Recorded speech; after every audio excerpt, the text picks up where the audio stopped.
거룩한 주일 예배 참 잘 오셨습니다.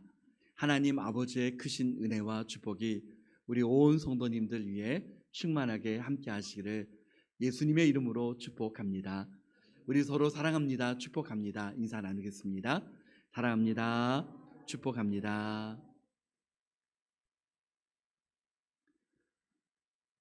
오늘 주일 예배를 통해서 내가 일꾼이 되었노라 라는 제목으로 말씀의 은혜를 나누고자 합니다. 일꾼이라고 하는 그 단어 자체는 사실 부담스러운 단어입니다. 왠지 부담스럽고 내가 어떤 힘이 들어가고 또 땀이 들어가고 굉장히 힘든 것처럼 느껴지는 단어입니다. 그러나 오늘 함께 읽은 말씀에 사도 바울이 고백하는 내가 일꾼이 되었다라고 하는 것은 세상에서 말하는 일꾼이 아니라 하나님의 일꾼입니다. 내가 일꾼이 되었다고 말하면서 6절 하반절 말씀에 보면 하나님의 은혜의 선물로 된 것이다 라고 말하고 있습니다. 어떤 입시 또 어떤 입사시험, 자격시험을 통해서 된 것도 어떤 교육과정을 잘 통과해서 된 것이 아니라 하나님의 선물, 하나님의 은혜로 내가 일꾼이 되었다라고 말하고 있습니다. 그러므로 하나님의 일꾼이 되었다고 하는 것은 무엇보다도 영광스러운 일인 줄 믿습니다. 일반적으로 말씀을 전하는 사람은 목사님이고 또 말씀을 듣는 사람은 성도님들이라고 생각할 수 있습니다. 그러나 제가 늘 생각하는 것 중에 하나는 목회자와 성도들 모두가 하나님의 말씀 앞에 서 있는 것인 줄 믿습니다. 설교자는 설교할 때 더더욱 자기 자신에게 설교하고 있는 것입니다. 그러므로 오늘 내가 일꾼이 되었노라 말씀을 전하는 순간에도 저 자신이 하나님의 말씀 앞에 서 있는 것입니다. 하나님의 일꾼은 누구입니까? 하나님의 일꾼은 특별히 교회의 어떤 직분을 맡아서 수고하는 사람들이 일꾼이라고 말할 수 있습니다. 그러나 성경은 모든 하나님의 자녀들이 하나님의 일꾼이다라고 말하고 있습니다. 고린도전서 12장 27절을 함께 읽어보겠습니다. 너희는 그리스도의 몸이요 지체의 각 부분이라. 아멘. 너희는 시간을 초월하고 공간을 초월하여 지금 말씀을 듣는 저와 우리 온 성도님들에게 너희는 이라고 말하고 있습니다. 바로 너희는 예수 그리스도의 몸이요 지체의 각 부분이라. 여러분 모든 지체가 다 일꾼 아닙니까? 예수 그리스도를 믿을 때에 주님께서 주님의 몸된 교회를 위하여 하나님의 나라를 위하여 그 영광을 위하여 쓰임받을 수 있도록 저와 우리 모든 성도님들을 부르셨습니다. 하나님께서 우리에게 베풀어 주신 그 구원의 은총이 하나님의 은혜의 선물로 된 것처럼 우리가 하나님의 일꾼 된 것도 하나님의 은혜의 선물로 된 것입니다. 그러므로 예수님은 요한복음 15장 5절 상반절 말씀에 나는 포도나무요 너희는 가지라 라고 그렇게 말씀해 주셨습니다. 포도나무 대신 예수 그리스도께 붙어있는 우리 모두가 하나님의 일꾼이 된다는 것입니다. 그러므로 여러분 하나님의 일꾼이 되었다고 하는 것은 먼저는 doing이 아닙니다. 어떤 일로 어떤 행함으로 되는 것이 아닙니다. 세상에서의 일꾼은 무엇인가 해야 합니다. 그런데 하나님의 일꾼은 가장 중요한 것은 내가 먼저 예수 그리스도 안에 있는 것입니다. 예수 그리스도 안에 머물러 있는 것입니다. 포도나무 대신 예수 그리스도께 잘 붙어 있는 것입니다. 잘 붙어 있기 위하여 하나님의 말씀과 기도와 예배를 힘쓰는 것입니다. 말씀과 기도와 예배를 힘쓰다 보면 하나님의 놀라운 역사가 일어납니다. 예수 그리스도께 잘 붙어 있으면 어떻게 됩니까? 주님께서 주시는 힘과 능력으로 열매를 맺게 되는 것입니다. 여러분, 가지의 역할은 붙어 있으면 됩니다. 잘 붙어 있기를 힘쓰면 열매를 맺게 되는 것입니다. 하나님의 일꾼들이 꼭 알아야 할 것이 있습니다. 첫째는 하나님의 자녀들은 서로 연결되어져 있다는 사실을 우리는 알아야 합니다. 우리는 떨어져 있는 것처럼 보여집니다. 여러분, 우리의 몸에도 어떻습니까? 손과 발과 모든 지체들이 각 자기 역할을 감당합니다. 그러나 여러분, 결국에는 다 연결되어져 있다는 사실을 우리는 너무나도 잘 압니다. 손가락이 아프면 어떻습니까? 손가락만 아픈 것이 아니라 온 몸이 아프게 됩니다. 발가락이 어떤 이상이 생기면 어떻습니까? 발가락만이 아니라 온 몸이 다 아프다라는 것을 느끼게 됩니다. 그러므로 우리는 서로 다르지만 서로 연결되어져 있고 예수 그리스도 안에서 하나 되어 있는 줄 믿습니다. 그러므로 고린도전서 12장 25절 하반절 말씀에는 여러 지체가 서로 같이 돌보게 하셨느니라. 돌보게 하셨느니라. 서로 부족한 부분을 채우는 것입니다. 지구상에 수많은 교회들이 있습니다. 눈에 보이는 그 교회들이 얼마나 많은지 우리가 헤아리기가 어렵습니다. 그러나 여러분, 예수 그리스도를 머리로 하는 하나님의 교회는 보이지 않는 교회는 하나입니다. 그러므로 우리는 예수 그리스도께서 몸으로 하는 우리 온 성도님들은 지체가 되었고 예수님 안에서 우리가 서로 하나 되었습니다. 주님의 몸된 교회를 세워 나가는 데 있어서 서로를 돌보는 것이 중요합니다. 함께 서로를 위하여 기도하고 서로 기쁨을 나누고 힘든 일이 있을 때 함께 할 수 있는 그 공동체, 바로 우리 교회인 줄 믿습니다. 두 번째는 하나님의 일꾼은 중심이 분명해야 합니다. 하나님 중심, 말씀 중심, 교회 중심, 은혜 중심, 하나님의 말씀이 무엇보다도 중심이 되어야 하는 이유는 말씀이 중심이 되지 않으면 여러분 순간순간 믿음 생활을 함에 있어서 우리의 생각이 들어갑니다. 내 생각에는 이렇게 하는 것이 좋고 또 내 생각에는 이렇게 하는 것이 더 좋은데, 그러나 여러분 하나님의 말씀이 중심이 되면 어떻습니까? 말씀이 가라고 하는 것에 갑니다. 말씀이 서라고 하는 것에 섭니다. 하나님의 말씀이 중심이 될 때 우리의 믿음이 하나님 중심의 믿음이 될 수 있습니다. 그러므로 중심이 분명하고 중심이 세워지게 될 때 하나님과 우리 자신과의 그 관계 속에서 말씀과 기도와 예배 속에서 주님을 자랑하게 됩니다. 예수 그리스도를 자랑하게 됩니다. 그것이 전도 아니겠습니까? 또 선교하게 됩니다. 구제하게 됩니다. 또한 예수 그리스도의 능력이 주님의 몸된 교회를 통하여서 흘러 넘치게 됩니다. 하나님과의 관계 속에서 진정한 능력이 나타나는 줄 믿습니다. 어느 수필 작가가 쓴 글에 서양 사람들은 가방 사고를, 또 반면에 우리나라 사람은, 한국 사람은 보자기 사고를 한다라고 쓴 글이 있습니다. 보자기와 가방이 어떻게 다릅니까? 보자기가 가방에 비해 가지고 있는 가장 큰 장점이 있다면 크고 작고 희고 검고를 막론하고 두루 감싸는 데 보다 용이하다는 사실입니다.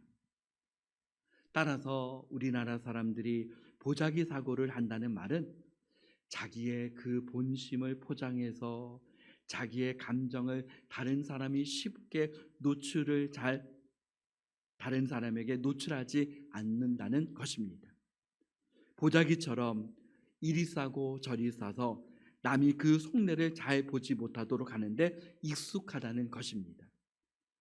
그래서 여러분, 사랑하는 가족과 사랑하는 공동체 속에서도 사랑한다는 말을 입에 담는 것을 퍽 쑥스러워 합니다. 예수님께서 어느 날 베드로에게 물으셨습니다. 내가 나를 사랑하느냐? 3번이나 물으셨습니다.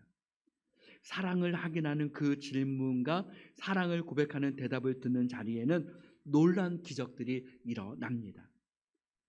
사랑의 고백 한마디로 위로를 얻고 격려를 얻고 힘을 얻는 경우가 얼마나 많이 있습니까? 영적인 문제에서도 더욱 그렇습니다. 하나님께서 나를 사랑한다는 그 사실 한 가지만으로도 우리의 영적인 놀라운 변화가 일어납니다. 예수님과 베드로의 그 사랑의 고백이 오고 가는 그 자리에 베드로는 예수님의 제자로서 다시 일어났고 예수님의 제자로서의 사명을 감당할 수 있는 힘과 능력을 공급받았습니다. 예수님의 그 사랑 앞에 베드로는 고백합니다. 요한복음 21장 16절 중반절을 우리 같이 한번 읽어보겠습니다. 주님, 그러하나이다. 내가 주님을 사랑하는 줄 주님께서 아시나이다. 아멘. 다시 한번 우리 예수님께 우리 자신의 고백으로 읽어보겠습니다. 주님, 그러하나이다. 내가 주님을 사랑하는 줄 주님께서 아시나이다. 아멘. 이 대답을 들은 예수님은 이렇게 말씀하셨습니다. 내 어린 양을 먹이라. 계속적으로 예수님과 베드로의 그 사랑의 고백이 오고 가는 가운데 내 양을 치라.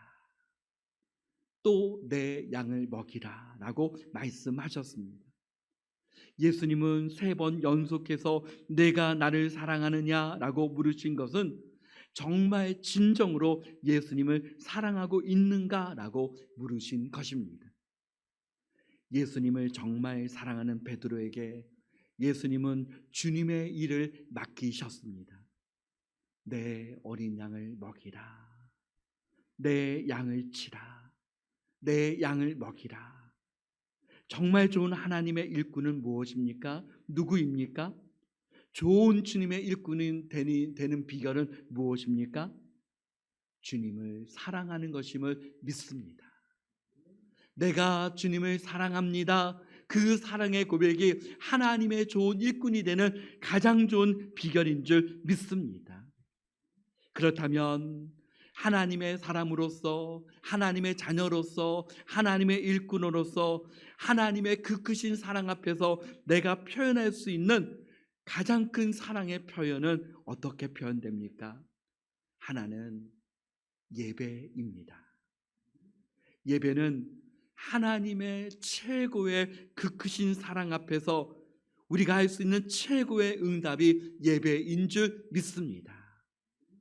예배는 가장 잘 드리는 비결은 무엇입니까? 하나님을 사랑하는 것입니다. 사랑하는 사람을 만날 때 기다려지지 않습니까? 하나님을 사랑하는 가운데 예배의 시간이 기다려집니다. 사랑하는 사람과의 만나서 이야기하는 그 시간이 행복한 시간이 아닙니까? 예배의 시간을 통해서 하나님을 만나고 하나님께 나의 사랑을 고백하고 하나님께 최고의 찬사를 올려드리는 것입니다. 하나님을 사랑하면 나의 입술에서 나의 마음에서 최고의 표현이 나오는 줄 믿습니다. 찬양이 뜨거워집니다. 기도가 깊어집니다. 우리 교회 모든 성도님들 한 분 한 분이 최고의 그 크신 하나님의 사랑 앞에 최고의 예배를 올려드리는 우리 모든 성도님들 되시기를 주님의 이름으로 축원합니다. 그런 의미에서 2023년 우리 모든 성도님들과 더불어 꼭 해보고 싶고 해야 할 일이 있다면 우리 모든 성도님들이 한 번 더 예배 드리는 우리 모두가 되어지기를 축원합니다. 여러분, 한 번 더 예배 드린다는 것이 주일 예배는 물론이거니와 내가 주일 예배뿐 아니라 한 번 더 예배 드리는 그 시간을 통해서 공동체에 놀라운 변화가 일어날 것입니다. 어느 날 주중에 새벽에 또 수요에 예배에 금요 예배에 나왔습니다.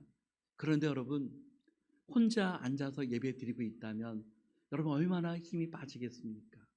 그런데 여러분 우리 공동체가 내가 한 번 더 예배 드리는 그 시간을 통해서 나의 믿음뿐만 아니라 내가 함께 예배 드리는 그 시간을 통해서 함께 예배의 그 공동체성을 회복하는 가운데 서로에게 힘을 주고 서로에게 위로가 되고 격려가 되어서 교회가 일어나는 놀라운 역사가 일어나는 줄 믿습니다.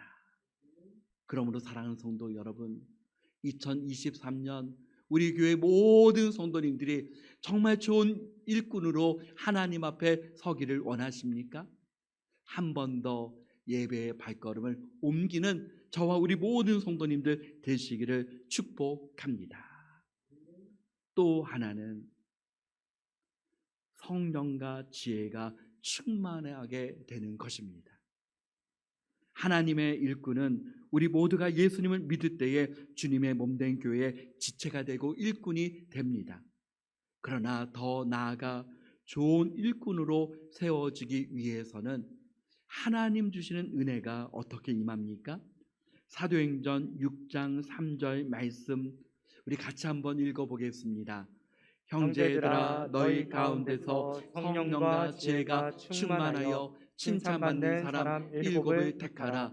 우리가 이 일을 그들에게 맡기고. 아멘. 성령과 지혜가 충만하고 칭찬받는 하나님의 사람들, 바로 그 사람들이 좋은 일꾼으로 더욱 세워진다는 사실을 말씀하고 있습니다. 탁월한 어떤 기술, 어떤 능력, 어떤 탁월한 뛰어난 어떤 그와 같은 것이 아니라 먼저는 하나님 주시는 성령과 지혜가 충만하고 칭찬받는 하나님의 사람들이 우리가 다 되어지기를 주님의 이름으로 축복합니다. 또 하나는 좋은 일꾼으로 세워지는 가운데 하나님께 대한 사랑의 표현 하나는 충성입니다. 잠언 25장 13절 말씀에 다 같이 읽습니다. 충성된 사자는 그를 보낸 이에게 마치 추수하는 날에 얼음 냉수 같아서 능히 그 주인의 마음을 시원하게 하느니라. 아멘. 추수의 날에 얼마나 땀을 많이 흘립니까? 특별히 본문 말씀의 추수의 때는 보리와 밀을 추수하는 5월, 6월경입니다.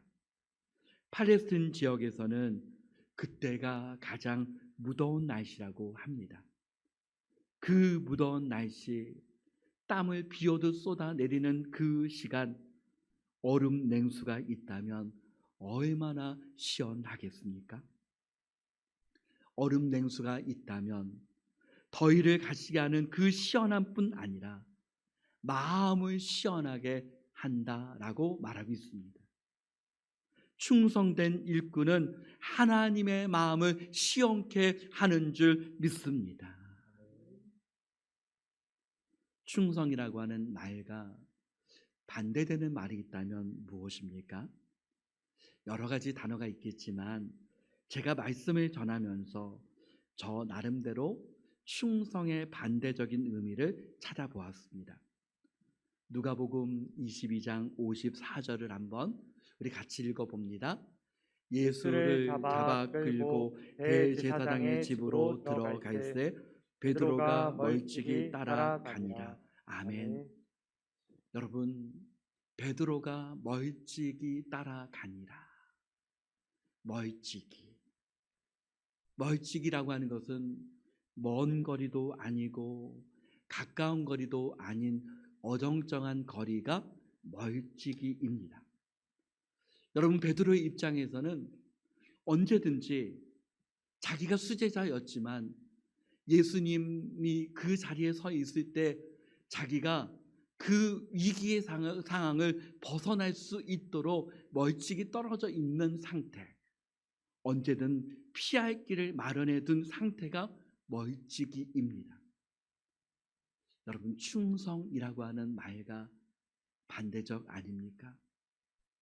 충성은 멀찍이가 아니라 더 밀착해서 주님을 따르는 것임을 믿습니다. 충성은 하나님께 한 걸음, 나의 믿음의 발걸음으로 나의 온 마음을 다해서 옮기는 것, 그것이 바로 충성인 줄 믿습니다. 2023년 저와 우리 온 성도님들이 주님 앞에 충성된 일꾼으로 믿음의 발걸음을, 충성의 발걸음을 한 걸음 더 옮겨 나가는 충성된 일꾼 되시기를 축복합니다. 또 하나는 기도입니다.